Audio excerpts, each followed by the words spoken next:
Kia ora and welcome to Tarmac. I'm Dave.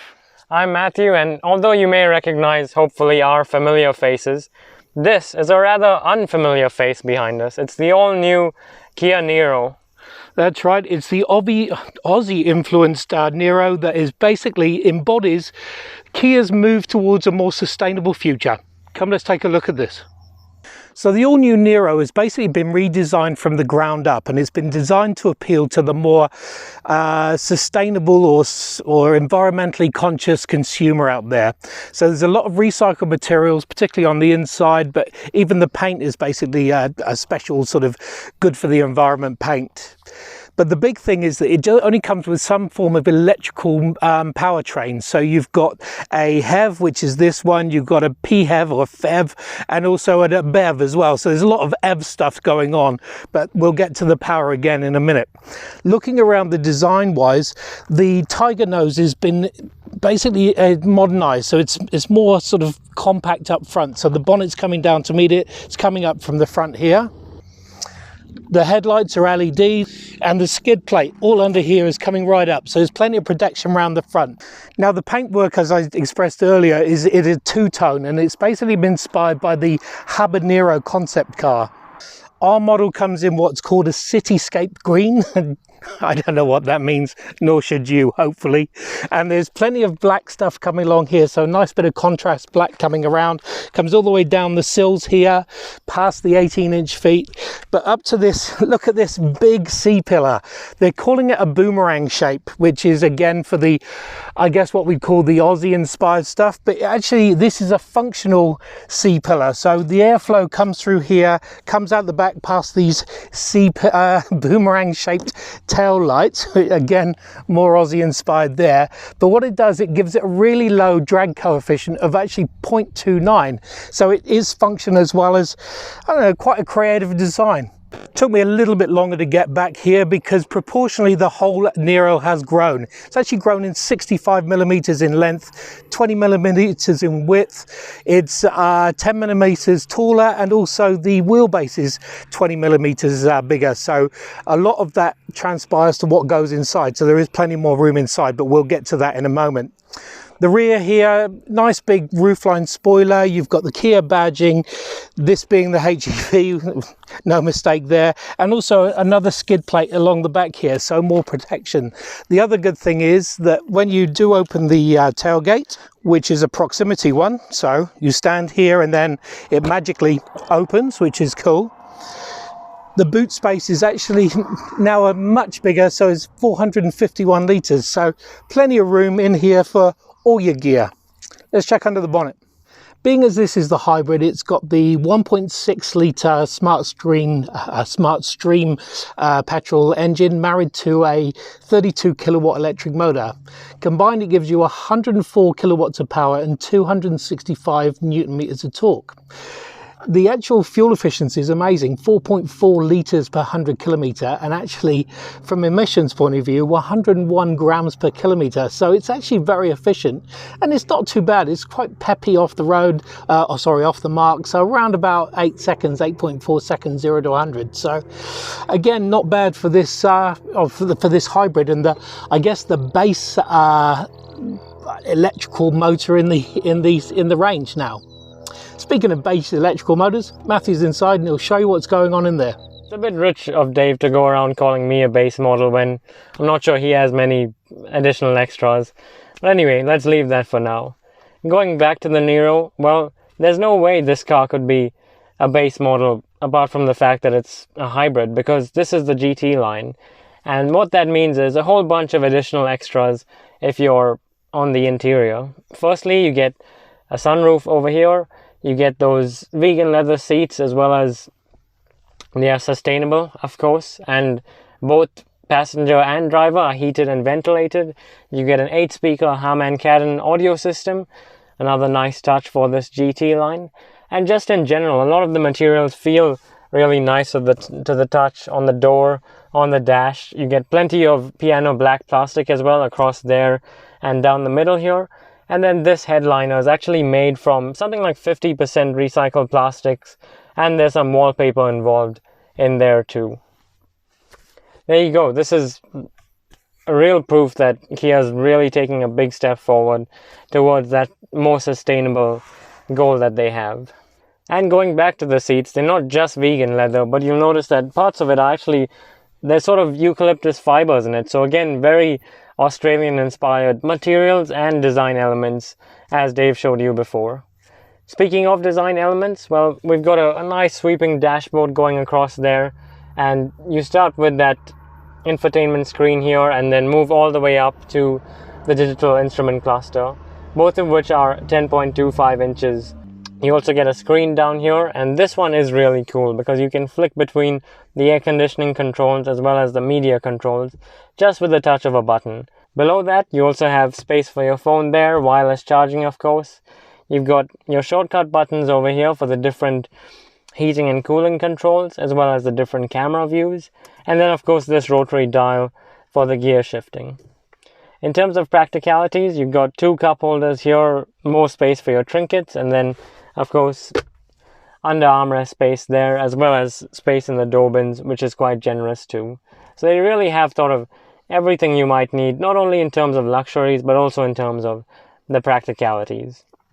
Speaking of the practicalities in this Nero, it's probably time I go fiddle with that infotainment screen. So this infotainment screen here is 10.25 inches, and it's Kia's sort of standard system, which we over here at Tarmac Life are big fans of. So you swipe across there and you get this really nice purple/blue neon icon set up there. It looks really nice to the eye, and then it's very quick too when you start to play around with it. Hybrid, of course, that tells you your different power usages, your fuel economy, and then of course which way the energy is flowing within your car. Once you go back into this screen, the other stuff, you've got plenty of connectivity for your phone, your different sort of media inputs. You've got your navigation there. You can have phone projection as well. But the really cool stuff happens when you start to go into the settings there. So over here you have different setting customizable abilities. You have the themes, the profiles. You can set up a few different ones there. You can also have the display, play around with that, and then of course the vehicle. So if I go into that, you've got Kia's driver assistance menu with everything displayed on there. So the different forward collision warnings, the lane keep assist, the speed limit detection, all of that is operated from here. And again, you can go in and turn off or on various systems as you like. The next one, Eco Vehicle, you can turn this on to increase the battery regen according to your sort of driver display. So it's quite smart in that sense too. The head-up display, you can toggle different functions from here, as well as the cluster. I can adjust what I see as the driver just from this screen here. And then the other one is the lights. So it's got some really cool different ambient lighting options. So if I go through there, in terms of the colors, I can have a range of different preset ones from dreamy purple to orange delight and refreshing sea. That one's probably not such a good idea, seeing as I do get seasick. But anyway, back to the screen. You do also have plenty of other customizable ability when it comes down to the convenience and various other functions of the car too. So there is plenty to play around with this screen here. Now in front of the driver is the second of the 10.25 inch screens that you have in this cabin. This one of course displays all of your vitals. So I've got it set up in a traditional sort of mode and also an eco balance or eco bias if you like, which means that this right gauge here is showing me my charge level and if I'm using power or recharging the battery, and also the battery level. But if I do go for the sporty outlook, then I can have a rev meter on the right side. So that option is there if you do want it. The screen, well, it's got these two gauges on either side. On the left side you have your speed of course and your petrol gauge, and then in the middle is where you can really get creative with it. So right now I've got it set to the average trip information that we've been doing. So you can see there I've gone through 171 kilometers and done about 4.4 liters per 100 Ks during my journey. That's pretty amazing to read because look at the range down the bottom left. I've still got 678 kilometers of range, so really impressive stuff as far as the economy goes. But if you do want to see more than just the economy, in the middle there, press this button on the left side of your steering wheel, and you can go through the compass, tire pressure, your sort of placing on the road. And then within these screens, you can go through and see different sort of menus in terms of your power delivery and stuff like that. So there is a lot to play around with this screen. The steering wheel itself, that feels really nice to hold, again covered in that sort of vegan leather. And the unique thing about it is it's only got 2 spokes, so there's no third spoke down the middle there. But rest assured, that's not an issue, because your 2 spokes cover all the buttons you need in terms of, on the left side, your screen in front, as well as the adaptive cruise control. And then on the right side, you've got your different volume and media inputs. It also has paddle shifters behind the steering wheel, and those offer 3 different levels of regenerative braking. So very smart thinking there in terms of charging up the battery. Now you've seen the different use of materials and technology in this interior. It's definitely a hybrid as far as that goes, but it's also in the name. So let's take it for a drive and see how it goes.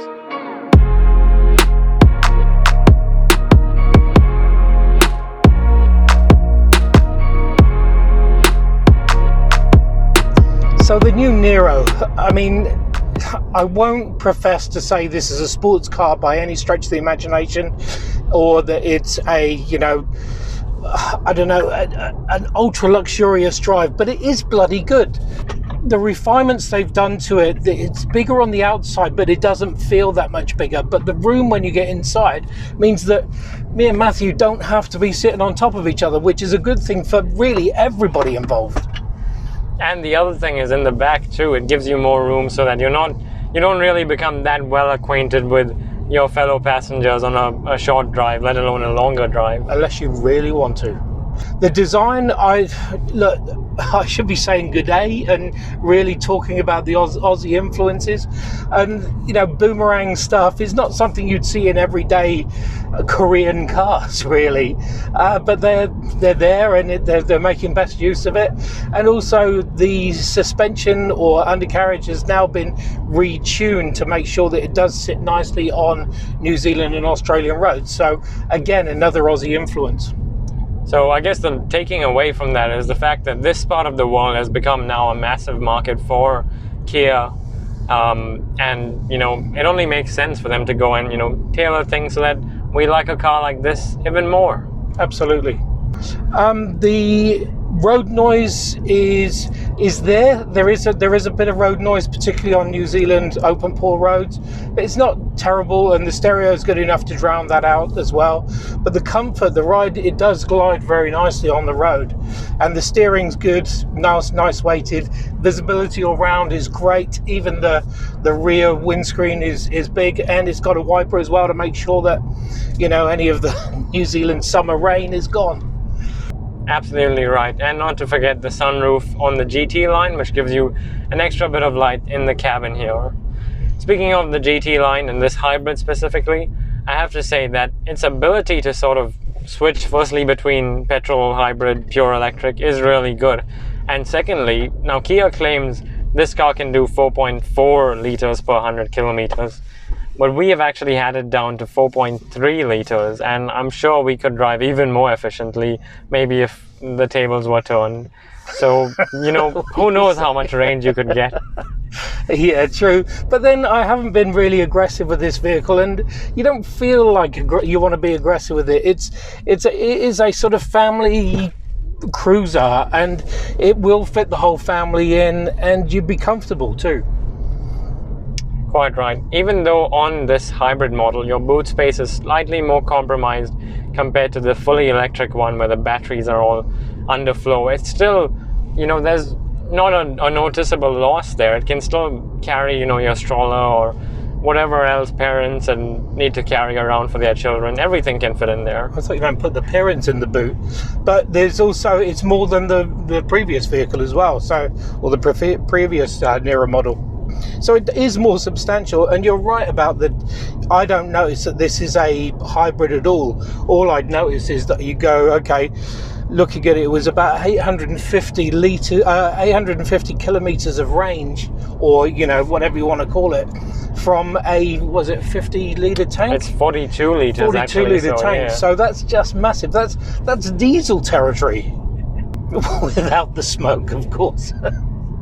And it's just as well because Kia's gone all in with that sustainability concept with this new Nero, and the paint is free of some sort of parabens or whatever plastics they normally put in paint. You can lick it without dying, sort of thing. Yeah, exactly. On the inside as well, these vegan leather seats are made from eucalyptus fibers, and then you have that eco-friendly headliner and the vegan bits and pieces. Yeah. It's just funny. I love what they've used in this stuff. We were discussing maybe old Indian restaurant stuff. You'd have that sort of furry wallpaper. Could be quite funny on the inside of it.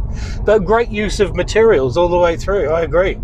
And even normally in a car like this, where you'd find those scratchy plastics down the bottom, they've actually played around with the texture of it, so it doesn't feel quite as rough as normal, and it's almost got like a recycled pet sort of feel to it. Pets being the stuff in plastic bottles as opposed to like your grandma's cat, for example. The digital screens and stuff, as Matthew's pointed out, really good information and tons of information. And also I like the fact that you can shut it down to really not interfere with your driver head, particularly because there's a lovely head-up display unit that just shows you your speed. It's got the traffic sign recognition, all the stuff that you just need to see all the way ahead. And also just the 4.4 litres per 100. I mean, my wallet loves this vehicle, loves it. On the other hand, one of the things that I have been struggling to comprehend a little bit is, apart from many things in my life, but specifically to this car, the LED lighting or the ambient lighting in the cabin. It's sort of, there's a good bit of the screen that's dedicated towards changing the colors and all that stuff, and there's even different preset color options, but you only have LED lighting on one very small part of the dashboard here. But anyway, that's just me. The last thing I really want to bring up, and this is a biggie actually, is the regenerative braking. I love the fact that these paddles, on the behind the steering wheel, give you three different levels of regenerative braking. So you can actually sort of put it onto 1 and start slowing down. 2 gives it a little bit more. 3, so you can actually have a little bit of a game to give yourself a little bit more range and also not use your brakes. So it's a really good, I don't know, I really need to get out more, I guess. While it doesn't quite give you one pedal driving, it's still enough to really cut quite a bit of speed down as you're approaching the stop signs and intersections and stuff like that. Yeah, it does still creep when you're moving forward. Speaking of creeps,